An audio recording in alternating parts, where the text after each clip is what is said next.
Governor VSന് അന്തിമോപചാരം അർപ്പിക്കുന്നതിന് വേണ്ടി ദർബാർ ഹാളിലേക്ക് എത്തുകയാണ്. പ്രമുഖരെല്ലാവരും തന്നെ എത്തിക്കഴിഞ്ഞു. രാവിലെ ഗവർണർ ഇപ്പോൾ ആദരാഞ്ജലി അർപ്പിക്കുന്നതിന് വേണ്ടി എത്തിക്കഴിഞ്ഞു. അതിന്റെ തത്സമയ ദൃശ്യങ്ങളാണ് ഇപ്പോൾ കാണുന്നത്.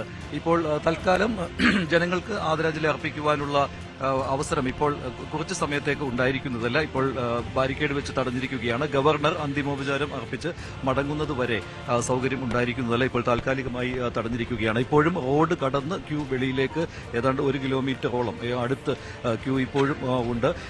ഒരു അര മണിക്കൂർ സമയം ആളുകളെ അകത്തേക്ക് കടത്തിവിട്ടിരുന്നു. ഇപ്പോൾ ഗവർണർ വന്നതിനാൽ ഈ സമയത്ത് കുറച്ച് സമയത്തേക്ക് തടസ്സപ്പെട്ടിരിക്കുകയാണ്. എങ്കിലും ആളുകൾ കാത്തുനിൽക്കുകയാണ്. ഒരുപാട് ആളുകൾ ഇനിയും അകത്തേക്ക് വരാൻ ഇപ്പോൾ ഇതാണല്ലേ ഗവർണർ വന്നതുകൊണ്ടാണല്ലേ തൽക്കാലം? അതുതന്നെയാണ്, ഗവർണർ വന്നതുകൊണ്ട് തന്നെയാണ് ഈ ഒരു പുറത്തുനിന്ന് ആളുകളെ കയറ്റി വിടുന്നത് നിർത്തിവച്ചിരിക്കുന്നത്. ഗവർണർ രാജേന്ദ്ര വിശ്വനാഥ് അർലേക്കർ VSനെ ആദരാഞ്ജലി അർപ്പിക്കാൻ എത്തിയിരിക്കുകയാണ്. നേരത്തെ അദ്ദേഹത്തെ VSനെ വീട്ടിലെത്തി കണ്ടിരുന്നു അദ്ദേഹം. ഗവർണർമാരും മഞ്ചേശ്വരി ഏറ്റവും പ്രധാനപ്പെട്ട ഒരു കാര്യം, ഗവർണർമാർ മാത്രം രാഷ്ട്രപതിമാരോട് വന്നാൽ പോലും VSനെ കാണാൻ താല്പര്യം പ്രകടിപ്പിച്ച സംഭവങ്ങൾ ഉണ്ടായിട്ടുണ്ട്. വീണ്ടും നേതാക്കൾ ആരൊക്കെ വരുന്നുണ്ട്, കൂടുതൽ നേതാക്കൾ. നോർക്ക റൂട്ട്സിന്റെ വൈസ് ചെയർമാൻ ആണെന്ന് തോന്നുന്നു. പ്രധാനപ്പെട്ട എല്ലാ തുറകളിൽപ്പെട്ട ആളുകളും VSനെ കാണാൻ ഇവിടേക്ക് എത്തുന്നുണ്ട്. ഏതായാലും വീണ്ടും ആളുകളെ കയറ്റി വിട്ടു തുടങ്ങിയിട്ടുമുണ്ട്. വലിയ രീതിയിൽ ആൾത്തിരക്ക് ഇവിടെ ഉണ്ടാകുന്നുണ്ട്. അരിസ്റ്റോ സുരേഷ് VSനെ അന്ത്യാഞ്ജലി അർപ്പിക്കാൻ എത്തുകയാണ്. അവിടെ അദ്ദേഹം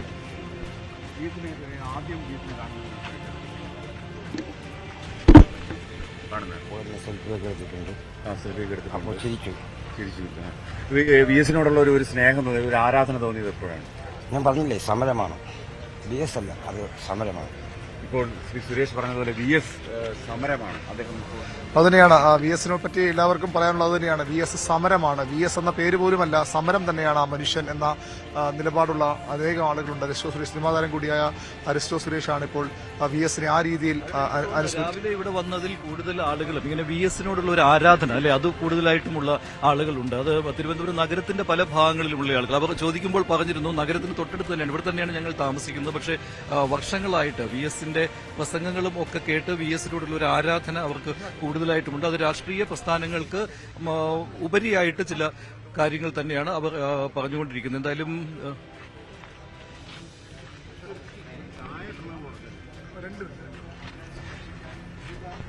കുറച്ച് ദിവസങ്ങളായിട്ട് തന്നെ ഒപ്പമുണ്ടായിരുന്നല്ലോ അല്ലേ? അവസാനം 23-ാം തീയതി, കഴിഞ്ഞ മാസം 23-ാം തീയതി വന്നു. 24-ന് പുലർച്ചെ ഞാൻ ഇവിടെ എത്തി. അതിനിടയ്ക്ക് 4 ദിവസം വീട്ടിൽ പോയിരുന്നു. ഇന്നലെ ഞാൻ വീട്ടിൽ ചെന്നിറങ്ങിയതിന് ശേഷമാണ് ഈ വിവരം അറിഞ്ഞത്, തിരിച്ചു വരുന്നത്.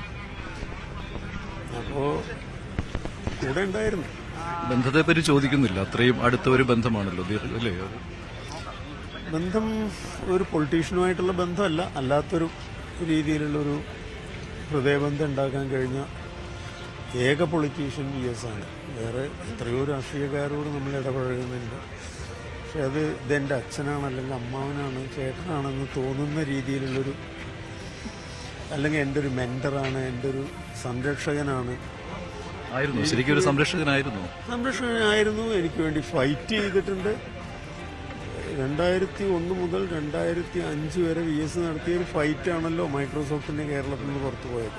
അപ്പം അതിനൊക്കെ അതിപ്പോൾ ഞാനല്ല, എൻ്റെ കാര്യം മാത്രമല്ല.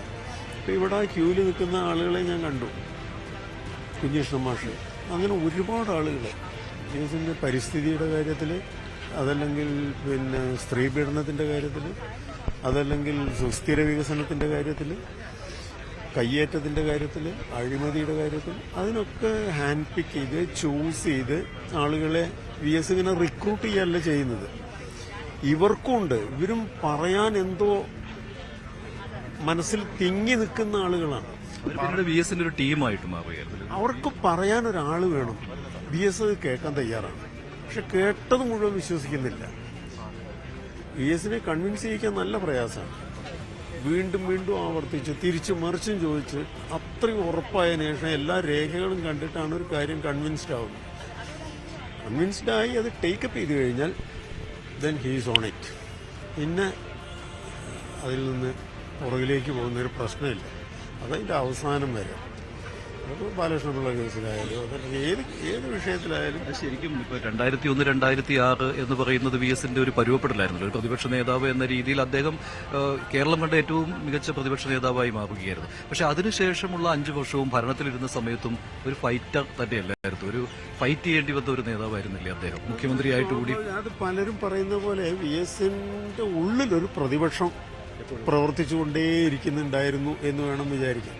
അത് സ്വന്തം വീട്ടുകാരോടായാലും നാട്ടുകാരോടായാലും പിന്നെ സ്വന്തം പാർട്ടിക്കാരോടായാലും എതിർകക്ഷികളോടായാലും ആ ഒരു ക്രിട്ടിക്കൽ അനാലിസിസ് എന്ന് പറയുന്ന ഒരു സംഗതി എല്ലാ വിഷയങ്ങളോടും ഒരു ഇവന്റിനോട് ക്രിട്ടിക്കലായിട്ട് സമീപിക്കുക എന്ന് പറയുന്ന ഒരു ക്വാളിറ്റി VSനുണ്ടായിരുന്നു.